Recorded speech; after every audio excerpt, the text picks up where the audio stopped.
trên trời bắt đôi ta phải chia đôi nơi. Biết bao nhiêu hạnh phúc trên đời, cớ sao mỗi mình ta chơi vơi.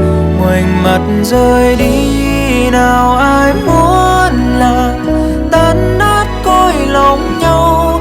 Thế nhưng sao vẫn mang sầu, tim vẫn đau. Tiếc thay những năm tháng ân cần, cớ sao em chẳng hề phân vân.